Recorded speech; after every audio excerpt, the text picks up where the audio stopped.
Nationalist Democratic Progressive Party Legislature, Party of the 14th Nagaland Legislative Assembly unanimously elects Nltv as a leader of party. During its party meeting, House endorses Rio to take prerogative of forming new government. Post-polled violence reported at a Kutapo village in Peck district. NDPP workers allegedly attacks a supporter of winning candidate from NPF as NDPP workers reportedly vandalizes property of winning candidate from NPF. After doing remarkably well in 2018 elections, a Nationalist Congress party decides to appoint their legislative party leader today. Program held after winning 7 out of 12 seats it contested in a recently concluded assembly election.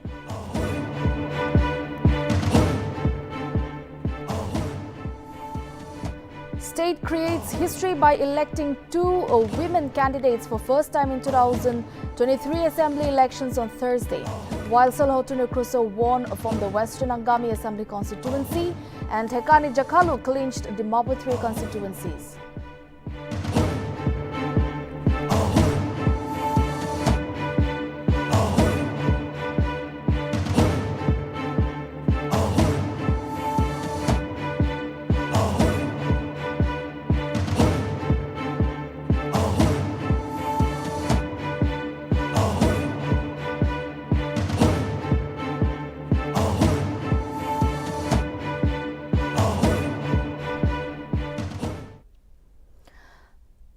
Hello viewers, I Lomika Achumi welcome you all to Nltv News Now. We will now proceed and look into the news in detail.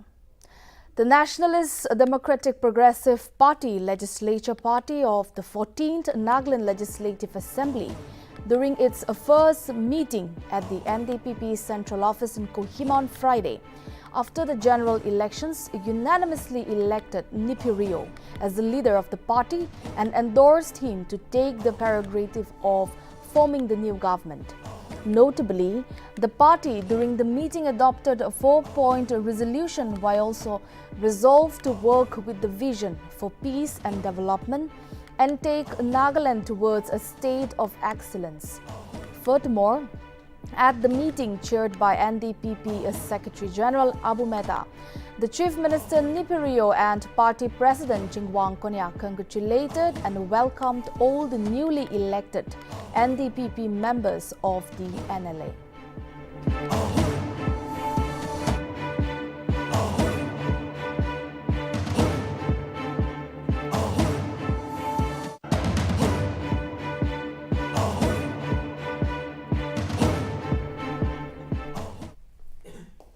Soon after the results were declared in Peck Assembly constituency, where NPF candidate K. Azon won by a slender margin of 48 votes, defeating his rival candidate Kopota Keso of NDPP.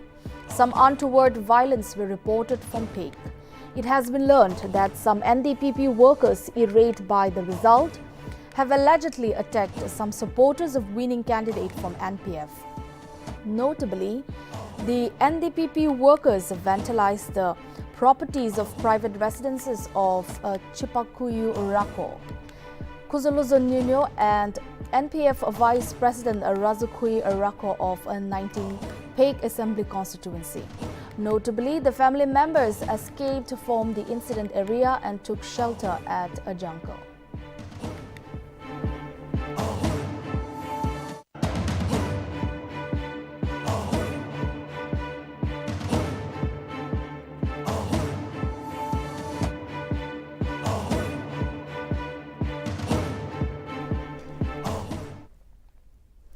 Nationalist Congress Party is all set to announce its legislature party leader on Saturday after winning 7 out of 12 seats it contested in the recently concluded assembly elections and emerging as the single largest party in the opposition.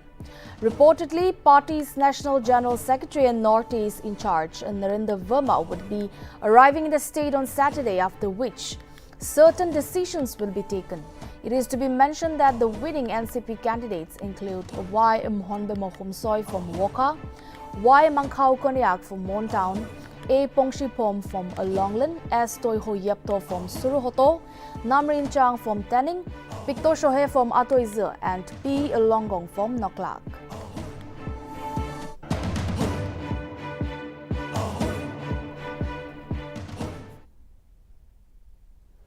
The present Rio government, consisting of 12 Council of Ministers, entered into the poll battle with Minister of Environment, Forest and Climate Change YM Yolokonyak opting out due to age issues. Out of the 11 ministers, including CM Rio, were given mandate by the people of Nagaland. However, all ministers failed to return to the next assembly, and Rio cabinet failed to score 100 win record. Let's find out who among the cabinet ministers managed to come out victorious and who were rejected by the people. So to begin with, CM Rio, who held departments like finance, personal and administrative reforms, returned to the 14th General Assembly from Northern Angami to sit as an NDPP candidate. Rio's deputy and BJP leader Y. Paton, who is the Home Minister, is well worn from Twisit. Another senior minister, G. Kaito Aye, who held the portfolio Agriculture and Cooperation, came out as winner from Sataka Sit. Senior Minister Metsubo Jamir, who held the portfolio of Rural Development, emerged as the winner from Mokokchung Town seat. When it comes to the young faces of the present Rio government, young ministers like Temjonim Na Along, Jacob Jimomi, Paiwang Konyak, Tongpang Ozukum managed to win from their respective seats and made a return to the 14th General Assembly. However, some of the high-profile ministers of Rio government had to face the wrath of electors. One such surprise result was the defeat of Niba Krono, Minister for Planning and Coordination, Land Revenue, Parliamentary Affairs, who lost from Futsoro. Another shocking result came from Longland, where Minister for Health and Family Welfare, S. Pangyupom, lost the poll battle. Similarly, his party colleague from BJP, V. Kasho Sanctum, Minister for Soil and Water Conservation, Geology and Mining, also tested a defeat in the recently held elections. So out of the 11 ministers, 8 returned to the assembly while 3 others were shown the exit door by the people of Nagaland.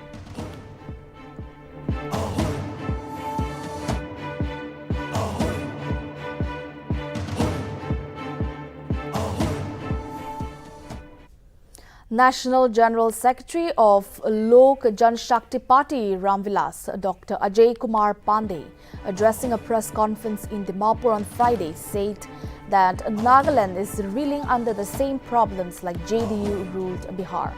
Interacting to media in Hotel Saramati, Pandey said that the problems of unemployment, infrastructure and migration are same in Bihar and Nagaland. Pandey told that his 2-party legislatures who got elected in the recent Nagaland general elections would raise the issue in Nagaland Assembly. Pandey further said that LJP would also raise voice against the issue in the parliament through its leaders like Chirag Paswan. Meanwhile, the General Secretary also mentioned that the party has decided to start a Northeast cell where its headquarters would be located either in Dimapur or Kohima. Adding to that, he says all India network would be created through the Northeast cell and provide health, medical, legal, educational, entrepreneurship assistance and also work to bring different government schemes to the people of Nagaland as well as conduct various workshops.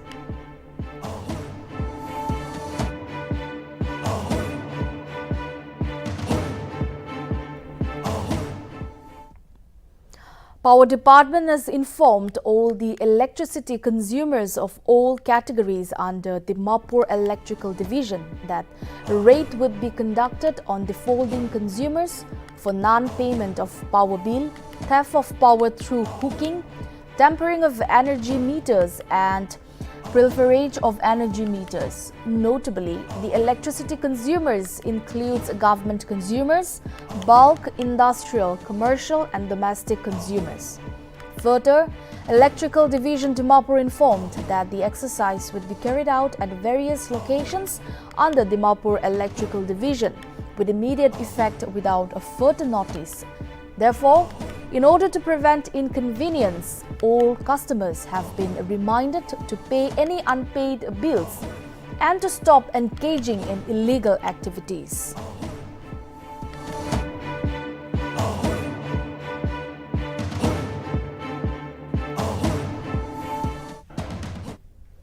Students of Eastern Bible College Dimapur organized the 49th cultural program of various Naga tribes at the college campus on Friday afternoon. The program included participants from Arunachal Pradesh and Assam at the cultural program, which was held under the theme Unity in Diversity. Notably, the program included a folk dance, war cry competition, a cultural show, folk song by Nltv students, folk drama by Sumi and Lotha students, folk dance by Myanmar students, and closing ceremony by Eastern Naga students. Notably, speaking on the occasion as chief guest at the program, Editor-in-Chief Nagaland Post Geoffrey Yadan urged the Bible students to absorb inner transformation as taught in the Bible and syncretize them with traditional values, and that the war cry be deep within the conscience to stand steadfast against all wrongdoings and injustices in the contemporary society.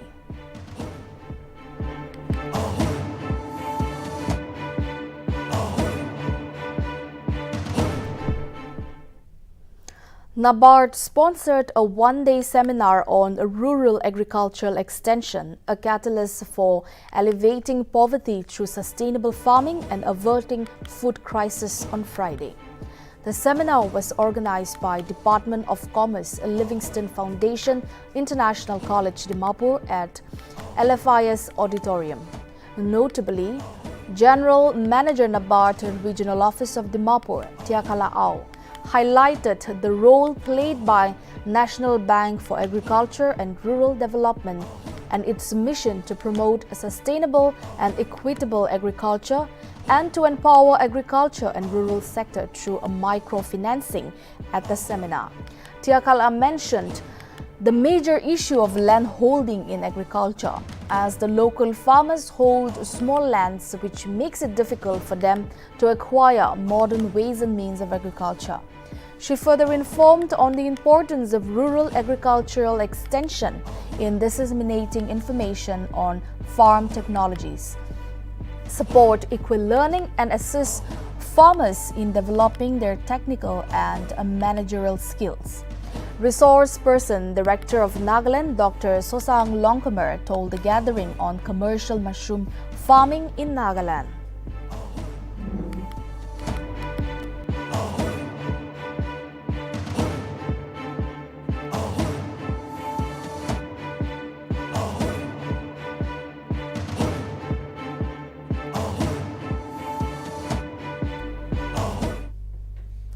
Following peace and tranquility being established in Longland post-conduct of general elections 2023, the Longland Deputy Commissioner has informed that the curfew in town is no longer extended and that the normal life in the town with prohibitory orders is being resumed.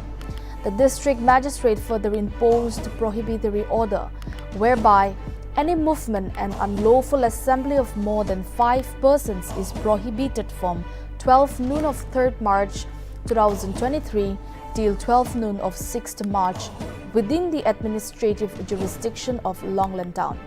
However, the notification stated that any assembly of security personnel, people for any religious events, services or funerals, marriage, office carrying of or loading, unloading of essential goods will remain exempted from the order, while any persons found violating the order will be punished with imprisonment up to 6 months or with fine or both.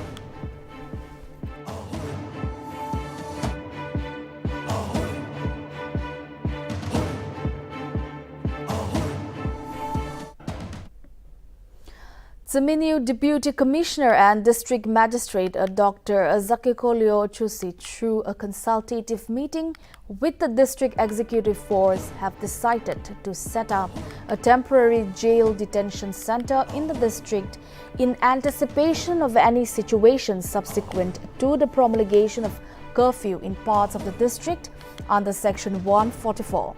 Notably, 2 rooms in the old ADC office are designated as temporary jail detention center to augment the holding capacity strength of the lockup at the Seminyu police station. It is to be noted that the order comes into force with immediate effect and will remain in force till a further notice.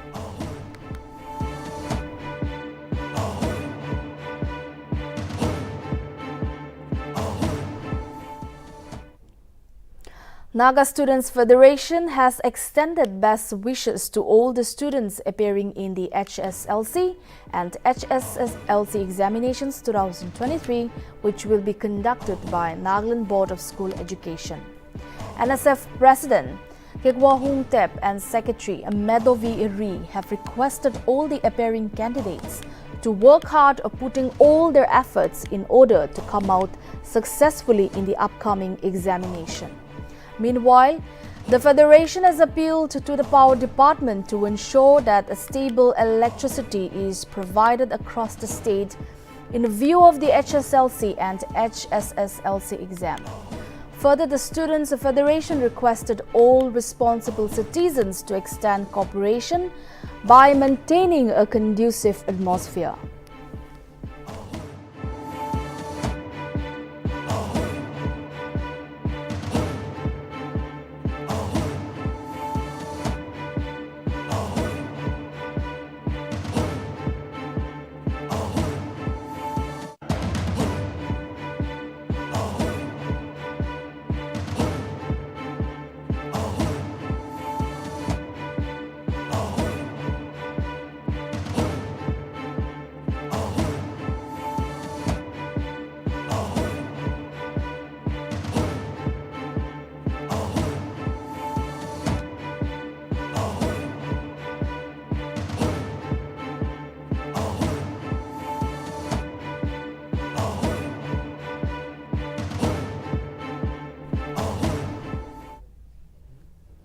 With results of 60 assembly constituencies in Nagaland out now, let us take a look at the statistics to find out which political parties managed to perform better than the previous elections and which parties failed to woo the voters in the recently concluded elections.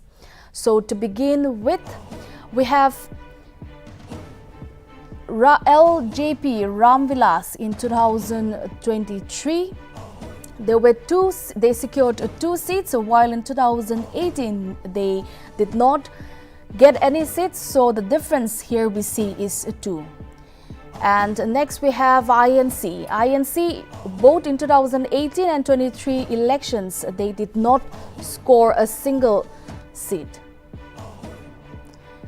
Coming to NDPP, we have in 2023 they secured 25 seats, in 2018 they secured 8, so here the difference we see is 7.02. And for BJP it's equal, 2018 and 23 they secured 12 seats same, so there is no difference here. And for NCP, here we can see that in 2018 they did not secure a single seat, but this election they have won 7 seats, so the difference here is 7. NPP, in 2018 they got only 2 seats, but in this election they managed to get 5 seats. So here we see the difference of 3 seats here.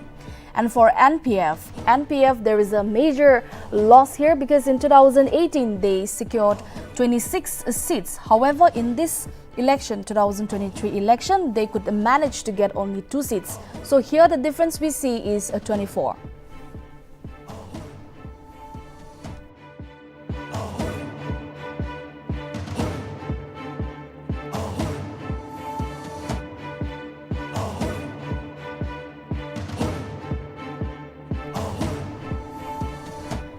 So here, once again, we see here that the LJP Ramvilas in 2018, they did not get a single seat, but here in 2000 to 2023, they managed to secure 2 seats. So here the difference is 2.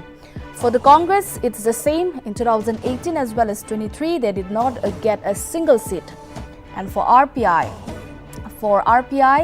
in 2023, they got 2 seats, but for 2018, they did not win a single seat. So here the difference is, we see, is 2.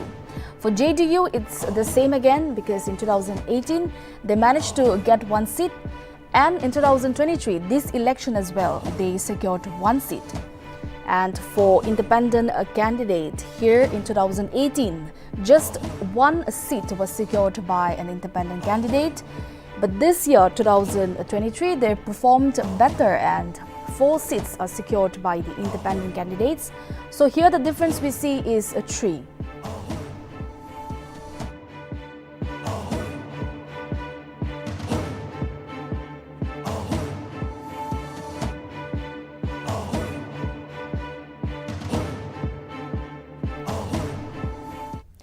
After the NPP emerged as the single largest party in Meghalaya on Thursday, winning 26 seats out of the 59 constituencies that they went to vote on February 27, Conrad Sangma will be sworn in for his second term as Chief Minister of Meghalaya on Tuesday at a ceremony that Prime Minister Narendra Modi is also likely to attend.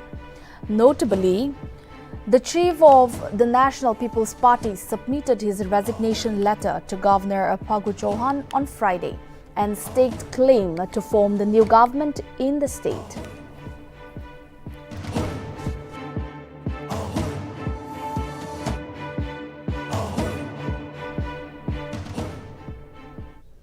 The Indian Army has announced that the registration for recruitment into the Army as Agniveer has been opened from February 15 to March 15, 2023 for all districts of Nagaland and Manipur. Notably, candidates who want to register can enroll by using their Aadhaar card or Class 10 certificate on payment of Rs 250 as fee through UPI, credit, debit cards or internet banking. It is to be further noted that during first stage of recruitment, all registered candidates will have to undergo an online common entrance exam CEE at a chosen exam centers, which are 2 in Nagaland and 3 in Manipur. Earlier on February 20, Jaluki Battalion of Assam Rifles conducted a mega awareness lecture for youths at Ngwalwa Inbung, Ndunglwa and Nikalwa village, Piran district on Agniveer and Assam Rifles recruitment rally.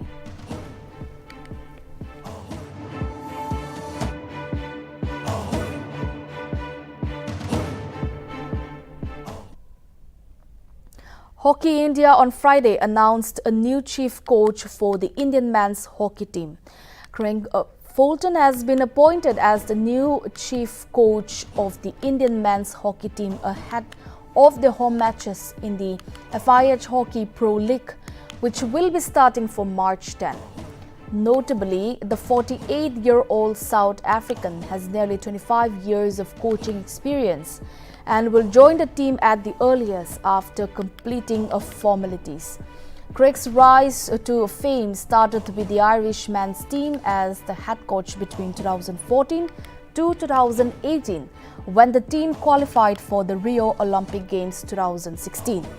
The historic feat also won him the FIH Coach of the Year in 2015. Also, he worked as the assistant coach with the reigning Olympic champions Belgium, where the team won the gold medal in Tokyo.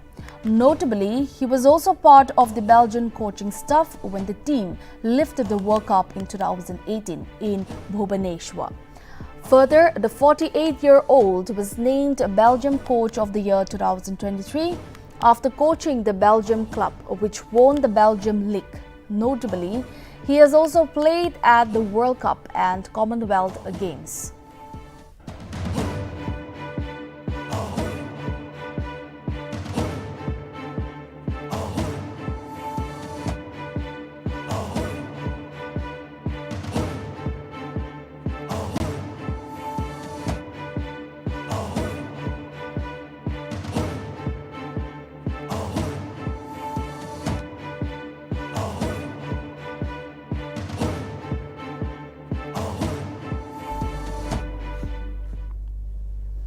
After taking a look at the list of performance-wise breakup of all the political parties, now let's find out who did what in terms of vote share in this election, and also let's see what are the changes in vote share pattern in the poll in comparison to 2018 elections.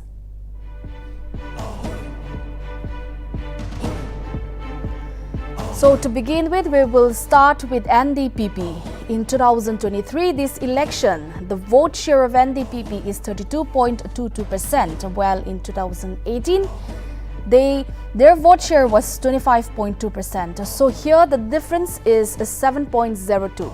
For BJP, in 2018, the vote share was 15.3%, but this year, their vote share is 18.81. So here the difference is 3.51.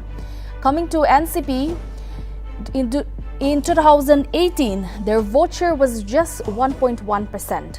But in this year's election, 2023, they performed pretty well and they managed to get a 9.56%. So here the difference is 8.50. Coming down to NPP. NPP in 2018, they managed to get a 6.9% vote share, while this year it's 5.76%. So here the difference is 1.14. We see a decline here. And for the NPF as well, the NPF in 2018, they did very well and they got a 38.8% vote share.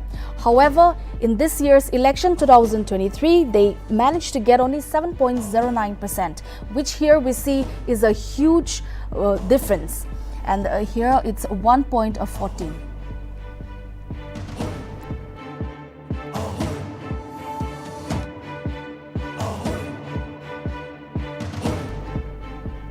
Now coming to LJP, in 2018, their vote share was 0.3%. In 2023, 8.65%. So here we see an increase of 8.65. For the Congress, in 2023, it's 3.55%. In 2018, it's 2.1%. So here the difference is 1.45. And for JDU, in 2018, it was 4.5%. For the year 2023, it's 3.25%. So here we see a difference of 1.25. And as for the RPI and independent candidates, here for the independent candidates in 2018, they managed to secure 4.3%.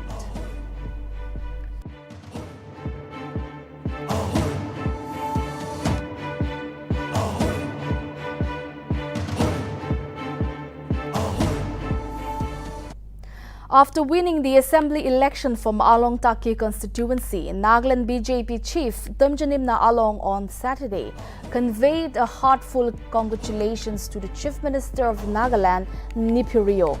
Along with the Rio, Imna conveyed congratulations to the NDPP State President Chingwang Konyak for leading the BJP-NDPP alliance to victory.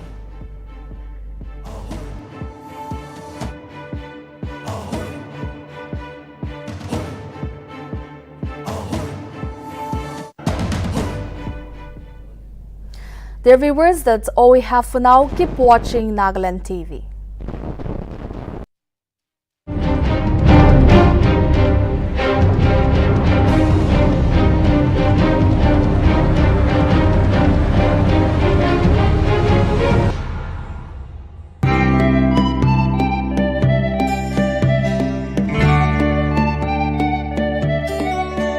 For my family, I always prefer something yummy.